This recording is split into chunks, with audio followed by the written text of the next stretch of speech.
always a lot of fun to visit with Norman Julius Esiason. Yes, none other than Boomer Esiason, the best in the business. I mean, this guy, he's entertainment. And he was kind enough to join us in the trenches with Dave Lapham, brought to you by First Star Logistics.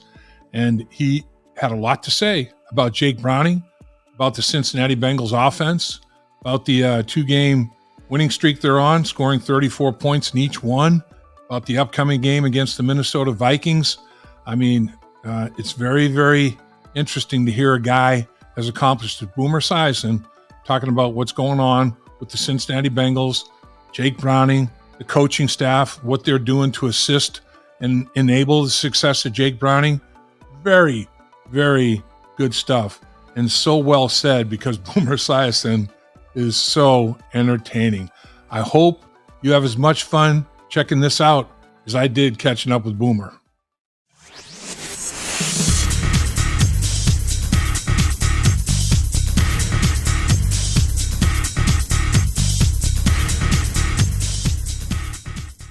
Well, did you make a great decision today? Because joining us in the trenches with Dave Lapham, brought to you by First Star Logistics, coming to you from our outstanding studios as always, is a guy that I used to call the blonde bombshell, Boomer Esiason himself, the legend. Boomer, you're the man. Appreciate you joining us. Dave, I love being in the trenches with you. I mean, there's nothing quite like it. I never really have ever experienced anything like it. And every time I join you in the trenches, I come away a smarter man. I can tell you that. I'll tell you, though, man, the guys that played with you in the trenches would go through hell in a gasoline suit.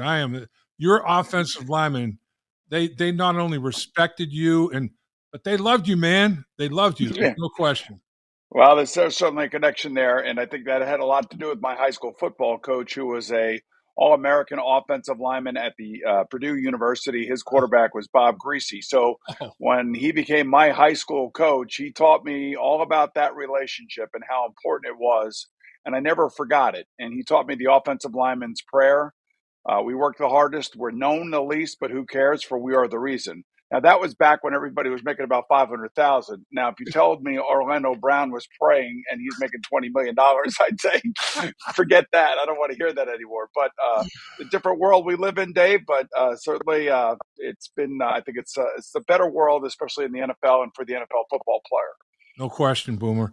Let's talk quarterback position in general. I mean, 13 games into the NFL season, I think it's up to 48 quarterbacks have started a football game. 7 quarterbacks are unable to complete the season, Joe Burrow being one of them.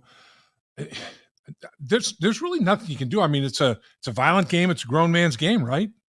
It really is. And it's unfortunate that we've lost as many as we have this year, starting with Aaron Rodgers on Monday Night Football, of course, against the Bills. He only played 4 plays for the Jets. But, we need our stars out there. We need the Joe Burrows of the world and the Aaron Rodgers of the world and Kirk Cousins and, people like that who, are household names. That's what people want to see. That's why they buy the tickets. That's why they buy the jerseys. When I was back there for that Monday night game against the Rams, and I was, fortunate enough to be put up in the Ring of Honor, it was the first time I was back with Joe Burrow being the quarterback, and that was a whiteout night, and I just could not believe what I was witnessing at Paul Brown Stadium. It really goes to show you what these quarterbacks bring to their franchises and why they pay them so much money, because they're the ones that excite the city. And there's no question that guys like Patrick Mahomes and, of course, Lamar Jackson in Baltimore and Joe and Josh Allen, I can go on and on and on, Jalen Hurts and Dak Prescott, they're worth every penny because they're the ones that really raise the level of the franchise. So it's unfortunate when we lose those guys. But, we also have the stories like Jake Browning. We have guys like Tommy DeVito here in New York, which is crazy. And it all started with Tyson Bagent, believe it or not, when Justin Fields went down in Chicago in the middle of the season. This unheralded, undrafted rookie free agent out of a very small school got a chance to play in an NFL game. And I think he won a game or two, and it looked like he actually belonged. So, so there's a good and a bad. I mean, we miss our stars, but we certainly love the stories that we're witnessing in Cincinnati right now. No doubt. Let's talk about Jake Browning a little bit, Boomer. I mean, this guy, man, 3 games, 3 starts. He's completed 79.3% of his passes quarterback rating of 113.4, the best since 1950. I mean, it's crazy. The last two starts, 68 points, 34 in each game, like averaging over like 430 yards. I mean, dare I say it's Joe Burrow-ish? I mean, it's crazy what he's doing. Yeah, it's great. I think Coach Callahan has done a great job with him. I was watching a couple of his post-game pressers, and they were asking him what was different between the last two games and the Pittsburgh game. And you and I both know this. And when he was talking about this, I could go back 35 years and say I was saying the same thing. When you're playing the Pittsburgh 34 defense, it creates a lot of problems in terms of pass protection. And when you go into their games and you go in there with 5 or 6 man pass protections, you're always looking around to see who's in the pass rush and where the blitz is coming from and whether or not you got to throw it hot. And I don't think he really played with a really clean mind that particular game. But then Callahan and Zach Taylor kind of pared back the game plan, made it a little bit simpler for him in terms of pass protections. In other words, you still got to have the guts standing in there, but you'd also like to know in the back of your mind that you know who everybody is supposed to be blocking, and you don't have to worry about being clouded. Right. So I think what they've done the last 2 weeks is that they've played to his strengths. He's a smart kid. He's an older kid. He's mature. He played 54 games in college. And I think I've told you before, I was in college for 5 years. I didn't play my first 2 years and I played my final 3 years. That's valuable experience. And that's where a young man gets to grow and mature both physically and mentally. I don't necessarily know that I was that mature when I first got there in Cincinnati, but he's had a chance now to sit around on a couple of franchises and watch one of the great players of his era in Joe Burrow. And now all he has to do is mimic that. And by mimicking that, I mean by showing the poise that Joe Burrow has in the field. And good for Jake that the last 2 games, over 30 points. I mean, nobody saw this coming. Nobody saw this coming. Maybe the guys in the locker room did. Maybe Jake did because he's obviously very confident in himself. Maybe the coaches did once they pared back the pass protections and made it a little bit simpler for a guy who hadn't been in the pocket for a long time.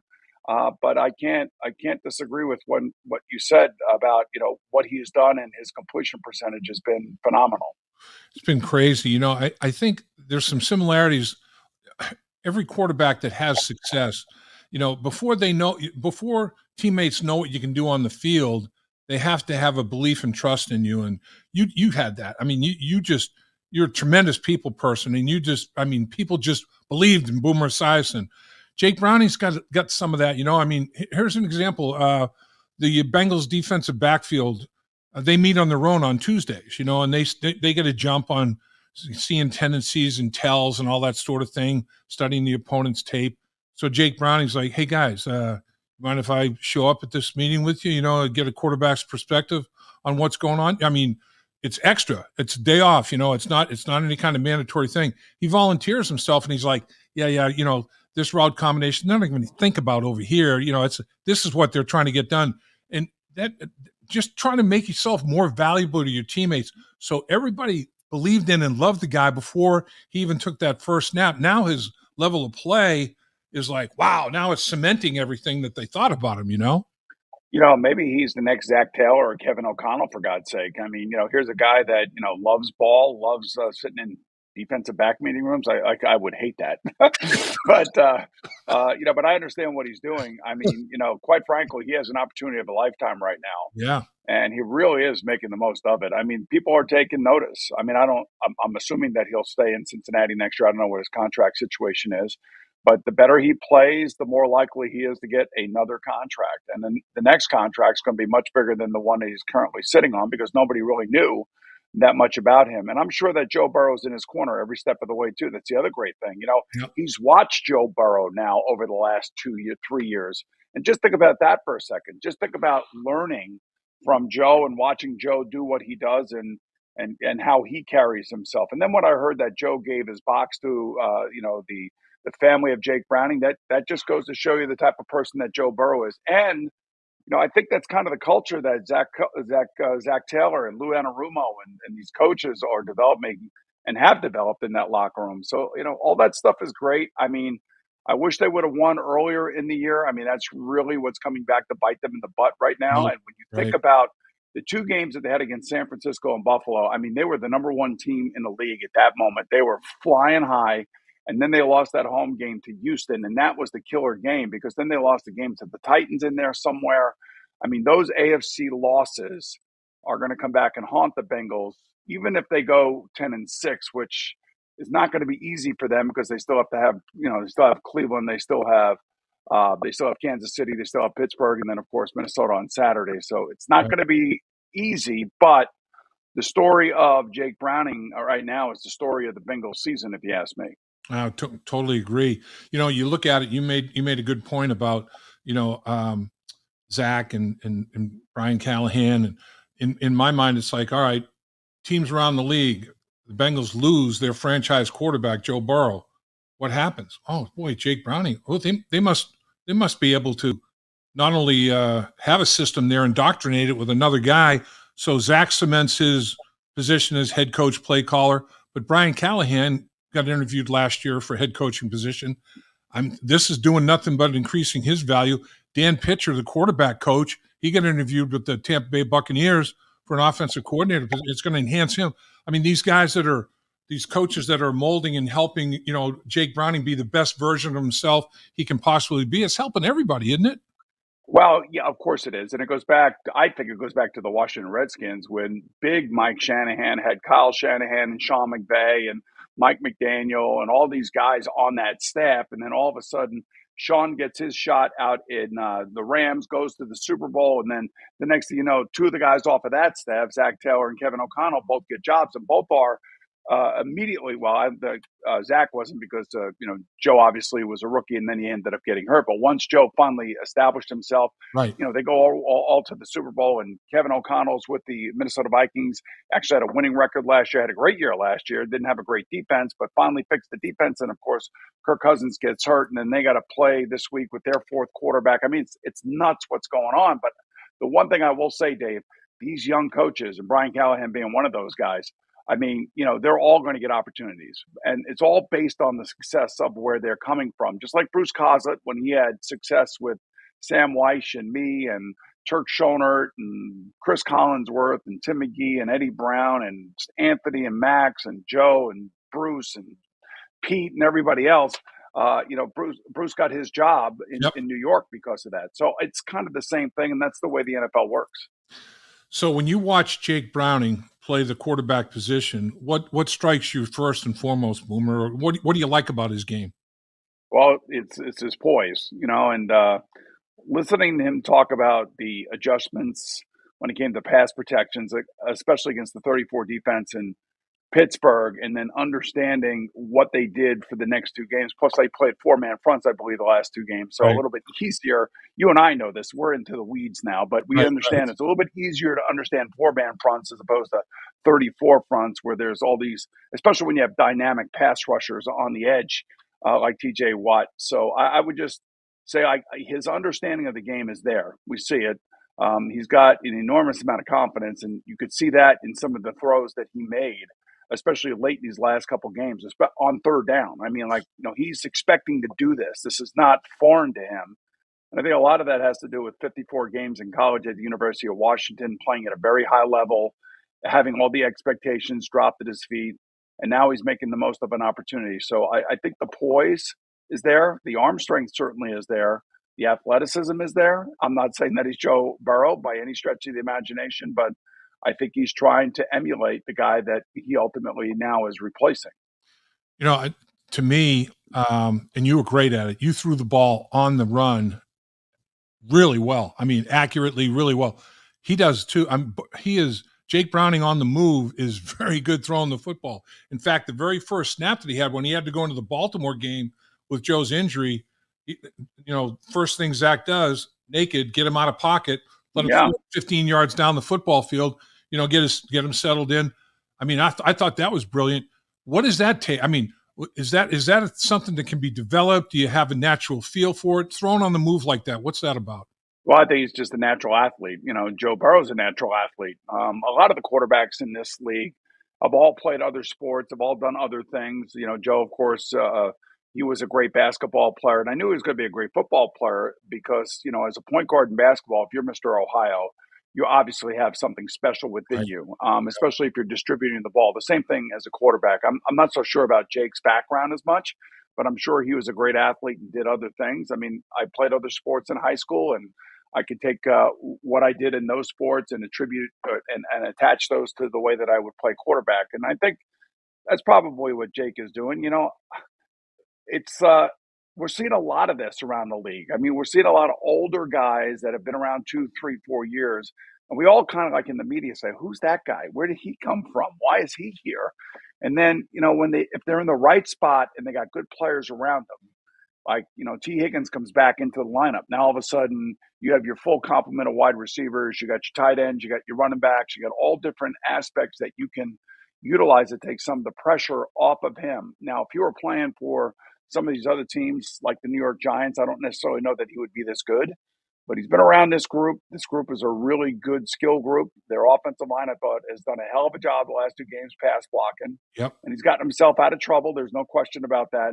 But again, I go back to Callahan and Taylor, the play calling, the play designs, getting him more comfortable to be able to be the player that he was at Washington and not have this thing overwhelm him. And hopefully that's going to be the case come Saturday against Minnesota. 42 consecutive games, the Bengals had given up a quarterback sack. None last week though. They pitched a shutout in last week's football game, getting that victory against the Indianapolis Colts. And you make a great point. The protection's been good. I mean, he was sacked once, maybe a couple of times, and I think a lot of it is, and you were a big believer in this, the running game. And this week's opponent, Brian Flores with Minnesota, there's not a pressure package or a coverage known to man that he won't run.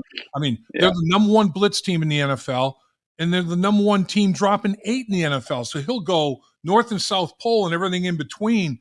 You got to run them out of some of that stuff, don't you? You got to pound them. Yeah, 100%. You got to run them out of it. They also have one of the premier pass rushers in football, Danielle Hunter, so he's going to be a pain in the neck. And the one thing that I will say in watching the last 2 games, and even Jake alluded to it, is this 6 and 7 man protections. Yep. And those 6 and 7 man protections, like I said, leave him at ease. He doesn't have to worry about so much. And he could just really worry about his reads down the field. Right. But what it also does, it tells the other defense, so Brian Flores is going to see these. Now he's got 3 games of tape on Jake and maybe a little bit more than that.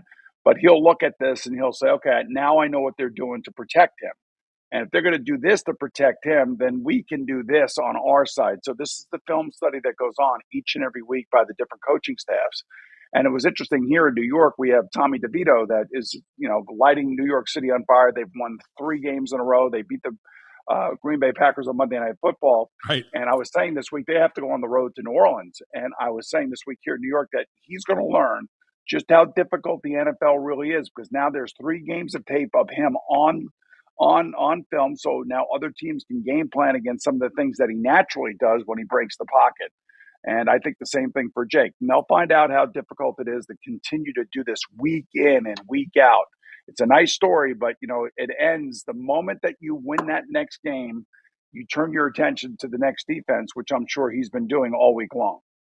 So, Boomer, what's it do for a quarterback when your first screen pass you call goes for 54-yard touchdown? The next one, that one went to Brown. The next one to Joe Mixon goes for 45. And then you get another one back to Brown for 25. I mean, you got like 120 plus yards of screen, and you don't have 0 air yards. I mean, he threw. That's okay. That's okay. But here's the thing: as a quarterback, everybody say no air yards, no air yards. But you know what? Somebody has got to stand in there, know that they're running a screen, know that their offensive linemen are going to let their guys go. He's got to bait people to him. And he's got to have the poise to know where he's going with the ball without showing the defense where he's going with the ball. Right. It's a lot to think about. And, anybody who says, he's not throwing the ball down the field, all right, you go back there and stand there and go try to throw one of those screen passes with these animals coming at you. Then you tell me how hard it is or how easy it is. So there's a lot of things that go on playing quarterback. It's not just throwing the ball 25 yards down the field. You got to manipulate the offense. You got to get the players in and out. You can't be, breaking timeouts. You can't be having your guys, false starting and holding because they're unsure about what you're doing. So you got to bring confidence to that huddle. And that's probably the really surprising thing out of some of these young guys that have come into the league and have had to play now under duress and real circumstances that Jake really excels at. It sounds like he's got a handle on this offense. He's very confident about it. And everybody in that huddle knows that he's the man now. And that's with Joe Burrow in the building, for God's sake. I can't even imagine how difficult this must be for Jake, but how much he must be enjoying it. You made a great point, Boomer, about, massaging the offense to the player a little bit. And he comes into the game against the Ravens, totally unexpectedly. And the coach is like, what did you like about the game plan that we can, make sure we get to for you? He goes, look, I know the offense. I've been here for 3 years. Just call the game. Don't worry about me. Just call the game. I know what I'm doing. You trust me. I've been around for a while. I get it. I've been here through all the evolution of this offense. Just call it. Just call it. But then now they've gotten to, like you're saying, okay, boy, I really didn't like this as much as I thought when I'm out there. Let's stay away from this and go to this. And now they're running the football. They're running the screen game. They have them under center. They have 2 tight ends. They're running bootlegs. They're running nakeds. They're doing a bunch of stuff, and it's all looking good. Boy, they have a big inventory. It's looking really good. Well, then that's certainly confidence for the coaches. But again, they're going to pare down some of the pass protections. You know that, and I know that. And yep. The best offense in the league to watch, in my humble estimation, is the San Francisco 49ers. And it is a version of the West Coast offense. Everybody puts their little spin on it. Different playmakers can do different things. Andy Reid has a way of doing it. Kevin O'Connell has a way of doing it. Sean McVay has a way of doing it. And Kyle Shanahan is a brilliant play designer, play caller. And, his quarterback, Brock Purdy, spends a lot of time under center. It's not always shotgun. And there is a lot of play action. There's a lot of boot. There's a lot of guys getting wide open, but somebody has to deliver the ball. And Brock is certainly locked into their offense, kind of like it seems like Jake is locked into the Bengal offense. So now it's up for the play designer and up to the play caller to not put Jake in really tough situations. Now, if they get behind in the fourth quarter, then it's Katie bar at the door, everything out the window, and you got to do what you think is in your best interest to try to score points as quickly as possible. But if you're in a tight game, you want to make sure that you are designing plays, calling plays that is going to get the best out of your quarterback, especially in high stressful situations, which is exactly what the Bengals have done the last 2 weeks, learning from that first foray and that little folly that you would call the Pittsburgh Steelers and dealing with that 3-4 defense. It's interesting. I think this going up against this Minnesota Viking defense again with Brian Flores, it's like, all right, well, as an offensive line, I remember when facing defenses that had all these pressure packages, Tiger Johnson would say, all right, man, we're gonna pare it down to these handful of protections.